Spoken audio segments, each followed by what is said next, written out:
Hey guys, again welcome to our YouTube channel. I am Upasna and today we are again here with class 9 Science chapter 10 Gravitation part 1. So please like and subscribe our channel so that you can watch our part 2. So let's start. So first, gravitation. So gravitation is the force of attraction between two objects in the universe. So what is gravitation? It is the force of attraction between two objects. Gravitation may be the attraction of objects by the earth. Okay, so first is that we are standing on the earth. So if we drop something like ball, if we throw ball upward, so it will fall on the earth. Why it will fall? Because of gravitation, because gravity attracts it. So gravitation is the attraction. Okay, so gravitation is the force of attraction between two objects. Now example, if a body is dropped from a certain height, it falls downward due to earth's gravity. Okay, if we are standing on a terrace and if we drop something like a ball we have dropped, so what it will falls downwards. Okay, so why it will fall? Because of gravity. So if a body is thrown upwards, it reaches a certain height and then falls downward due to the earth's gravity we have discussed. Now second, gravity may be the attraction between objects in outer space. Example, attraction between the earth and the moon, attraction between the sun and planets. So I hope you have understood gravity. Now let's come to the centripetal force. So what is centripetal force?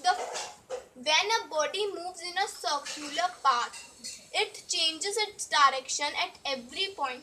The force which keeps the body in the circular path acts towards the center of the circle. This force is called as centripetal force. So the force which is in circular path is known as centripetal force. So the force which is in center is known as centripetal force. So its name is centripetal force, and the force which is in center is known as centripetal force. So if there is no centripetal force, the body will move in a straight line tangent to the circular path. Okay, so now let's take an example, like consider a girl whirling a stone along a circular path. If the girl releases the stone at some point, the stone flies off along the tangent at that point on the circular path. Let us discuss this observation carefully.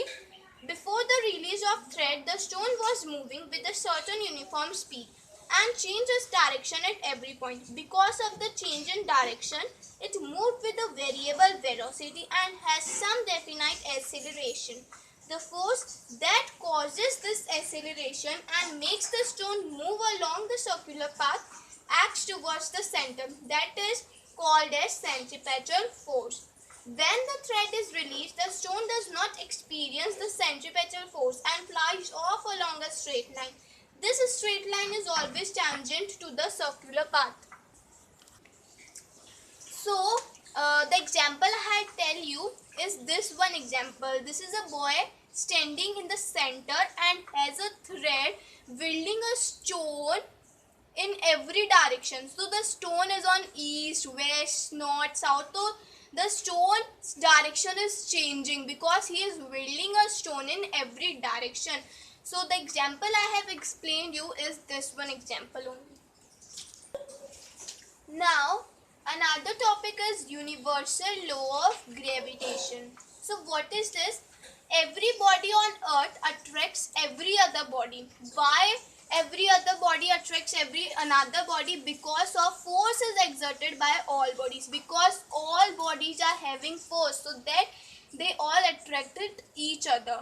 Okay, now with what force they are attracted with each other? With of gravitational force. I have already told you what is gravitational force. Now which is directly proportional to product of their masses, and the bodies are directly proportional to the product of their masses, that is force proportional to m1 into m2 and inversely proportional to square of distance between them, that is force proportional to 1 upon r square. So you can take a screenshot because this is very easy method of learning. So every particle in the universe attracts every other particle with a force which is directly proportional to the product of two masses and inversely proportional to the square of the distance between them. So the direction of the force is along the line joining two masses. Now another topic is universal gravitational constant.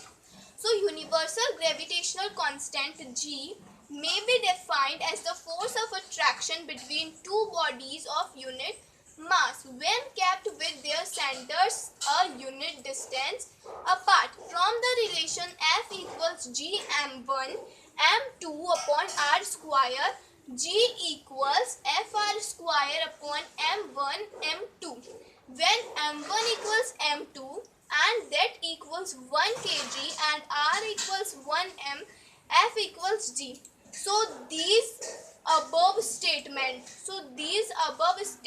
is proved by this line, that it is saying that universal gravitational constant G may be defined as the force of attraction between two bodies.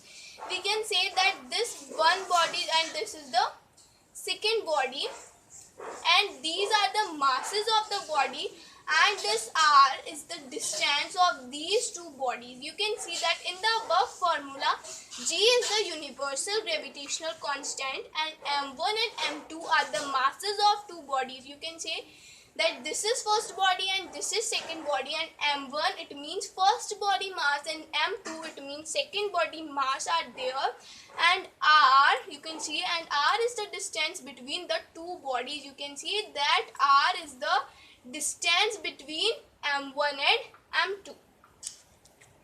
Now we have come with the Kepler's laws. So Kepler's laws of planetary motion. So this is John Kepler. Just first I have to introduce you who is John Kepler. So John Kepler was a 16th century astronomer who established three laws which govern the motion of planets around the sun. These are known as Kepler's laws of planetary motion. The same laws also describe the motion of satellites like the moon around the planets like the earth. The Kepler's laws of planetary motion are of three types. First, Kepler's law of motion, Kepler's second law of motion, and Kepler's third law. So let's discuss in detail. So now this is Kepler's first law. So what this law says, the planets move in elliptical orbits around the sun with the sun at one of the 2 feet of the elliptical orbit. Okay, so you can see this is the sun and this is F1 and this is F2 and this is the planet. So what this law says, that the planet moves around the sun in elliptical orbit. You can see here elliptical orbit is written. So what it says, that planets move around the sun in elliptical orbit. Now let's move to the another law. Now let's come to Kepler's second law. So what does this law says? Each planet revolves around the sun in such a way that the line joining the planet to the sun sweeps over equal areas in equal intervals of time. Okay, so this is the sun. You can see this is the sun and this is the planet. These are the planets. These are the two planets. And they are moving in an elliptical orbit. So what does this law says? That the sun sweeps over equal areas and equal intervals of time. Means sun rays will sweeps over equal areas and in equal intervals of time. So each planet get equal intervals of time and equal areas it will get the sunlight. Okay, so let's move to the Kepler's third law. So what does it say? The cube of the mean distance of a planet from the sun is directly proportional to the square of time it takes to move around the sun. The law can be expressed as r cube proportional to t square. So this law can be expressed as r cube proportional to t square. So this law is only known as the Kepler's third law. Okay. So where r equals to mean distance of planet from the sun and t equals to time period of the planet around the sun. So cube is the mean distance from the sun is directly proportional to the square of the time it takes to move around the sun. If r is the mean of the distance of the planet from the sun and t is the time period of the planet around the sun. Is that clear? So through Kepler gave the laws of planetary motion, but he could not give a theory to explain the motion of planets. It was Newton who showed that the cause of the motion of planets is the gravitational force which the sun exerts on them. In fact, Newton used the Kepler's third law of planetary motion to develop the law of universal gravitation. So, this line what says that the Kepler's third law has taken by Newton to form the universal law of gravitation. Okay. So this was all about this part 1. So if you want to watch our part 2, so you have to like and subscribe our channel to view the part 2. Okay, so we will meet in another part. Okay, we will meet soon. Bye bye.